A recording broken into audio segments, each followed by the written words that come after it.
ఎక్కడి నుంచి ప్రాపర్ మీది? హైదరాబాద్ అండి. ఓకే, తెలుగు అమ్మాయి. అవునండి. సూపర్. ఎందుకంటే తెలుగు అమ్మాయిలు హీరోయిన్గా రావడం, వాళ్ళు సక్సెస్ కావడం అనేది చాలా తక్కువ.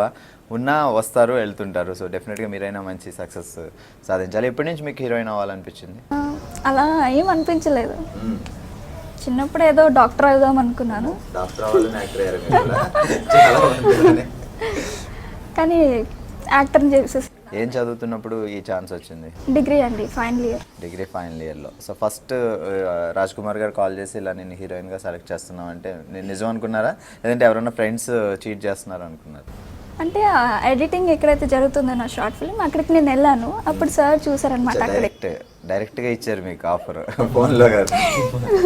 ఓకే, అని చెప్తే నిజం అనుకున్నారా, లేకపోతే ఈయనేంటి ఈయన సినిమా తీసేదేంటి నేను హీరోయిన్ అవడం ఏంటి? అలా ఏం లేదు, తీస్తారు అనుకున్నాను. అంటే మామూలుగా మొహమాట అవుతుంది, మనం ఫ్రీగా మాట్లాడుకుందాం, ఫ్రెండ్స్ ఫ్రెండ్స్.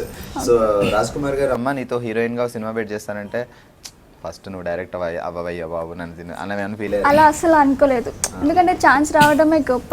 ఇంకా ఛాన్స్ వచ్చింది కదా, హ్యాపీగా ఫీల్ అయ్యాను.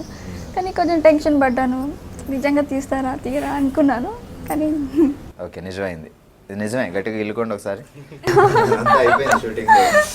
సరే, ఇప్పుడు యాక్చువల్గా మన తెలుగు వాళ్ళల్లో ఫ్యామిలీ కూడా పెద్దగా ఒప్పుకోరు. నేను హీరోయిన్ అవుతానమ్మా అంటే కూర్చో చదువుకున్న తర్వాత పెళ్లి చేసి పంపించేస్తా అంటారు. మా ఇంట్లో చాలా సపోర్ట్ అండి, మా పేరెంట్స్ చాలా సపోర్ట్. నీ ఇష్టం, నువ్వు ఏది చేయాలనుకున్నా, ఏది కావాలనుకున్నా ఓకే అంతే, నా మీద నమ్మకం అనమాట. షూటింగ్లో మీ మమ్మీ వచ్చారా కూడా? నాకు చాలా ఈజీ అయిపోయింది అలా ఒప్పించడం. స్టోరీ కూడా విని అతను చాలా కొత్తగా ఉంది, నో ప్రాబ్లం చేద్దామని. నాకు ప్రొడ్యూసర్ వరకు ఇంత రిస్క్ ఏం కదా, ఈజీ.